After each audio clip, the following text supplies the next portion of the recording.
Oi meninas! Como vocês estão? Hoje eu queria falar pra vocês sobre a decisão de denunciar.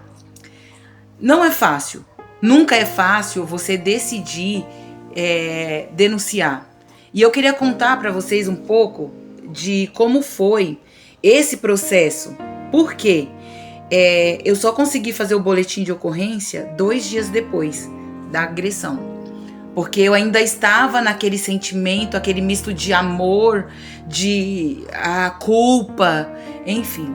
E eu não sabia muito bem como fazer. E eu fui ali digerindo e compreendendo tudo aquilo que tinha acontecido. E aí eu decidi fazer o boletim de ocorrência. E aí o primeiro passo é respirar fundo e ir até a delegacia da mulher. Não é fácil. Não é. Esse processo, essa jornada, essa caminhada, não é fácil. Não tô dizendo pra vocês que é fácil. Porque quando, eu me lembro que quando eu descia a rua, eu fui na delegacia da mulher de Santo Amaro, e quando eu descia aquela rua, passou um filme na minha cabeça, sabe? De tudo que eu vivi. Coisas boas e coisas ruins. Porque como eu disse, nem sempre foi ruim. No começo era bom. No começo, e eu ficava esperando, e eu tinha esperança daquele começo voltar. Mas eu entendo, e conversando com a terapeuta, entendendo, compreendendo, isso é o que se chama de lua de mel do narcisista, do agressor. Ele é sempre um gentleman, sempre, ele é um lorde, ele é alguém que você nunca conheceu na vida, é normal. E foi passando um filme na minha cabeça.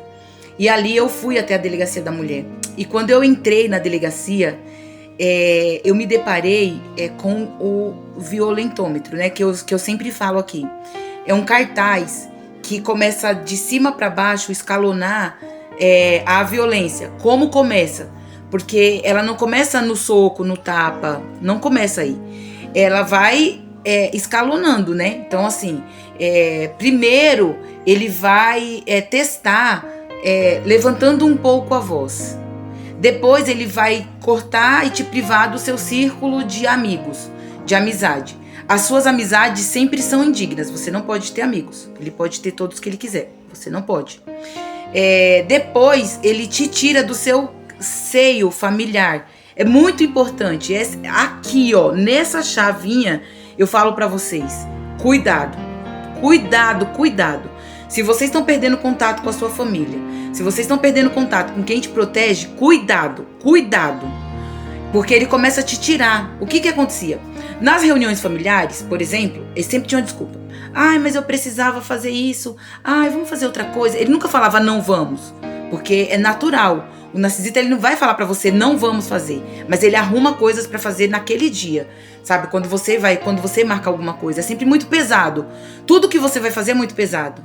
Se você tiver que ir no mercado fazer uma compra, é muito pesado. Tudo é muito difícil. Tudo é muito sofrido. Se você tiver que sair pra uma diversão, então piorou. Tudo é muito pesado. E aí, observa.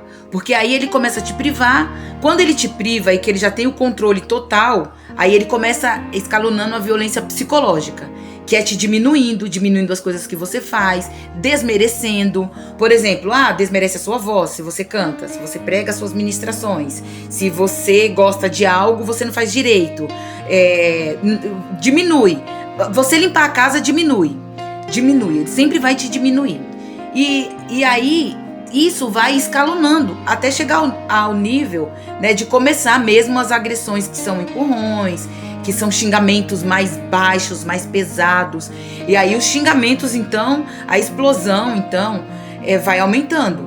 E aí ele vai tendo repetidas explosões, porque comigo não foi essa última, que foi a que eu decidi romper mesmo e pedir socorro, pedir ajuda, porque eu fiquei muito assustada, que eu liguei, pedi joguei o telefone enquanto ele estava lá no auge da agressão, né? Ele quebrou uma panela na cabeça do meu filho. Vocês têm noção que na fúria era tanta que eu fui tirar ele de cima do meu filho, e os mais velhos não sabiam, porque eu escondia, tá? Era tanta que eu fui tirar de cima e ele estava tão descontrolado que ele me socava. Mas não começou aí. E aí, o que que acontece? Quando você chega nesse período, você já perdeu totalmente o controle, né? Então, chegou nesse nível, corre. E aí, voltando lá para a delegacia. Cheguei na delegacia da mulher, fui atendida. A escrivã que estava lá, ela foi gentil, tá? E ela me perguntou, ela ouviu. E aí, ela me fez uma pergunta, que é: qual é o objetivo desse boletim? Você tem ciência? Você sabe por que você está fazendo? Para puxar a sua consciência, para você saber o que você está fazendo.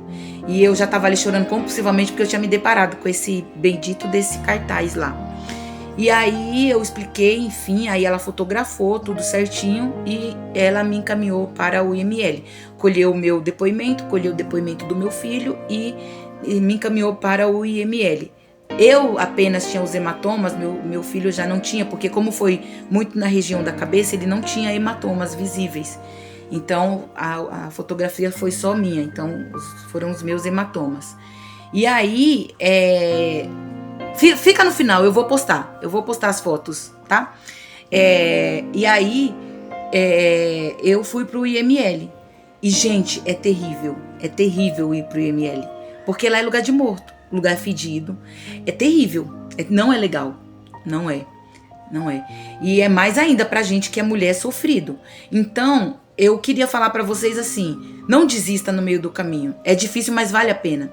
Quando eu concluí que eu voltei pra casa, eu sentei e eu me lembro assim que naquele dia de eu ter chorado, de gritar assim, sabe assim, de perder o ar, eu chorei assim, aquele dia assim, quando eu escondido de todo mundo, porque eu queria mostrar que eu tava forte, mas eu não tava, eu tava completamente debilitada.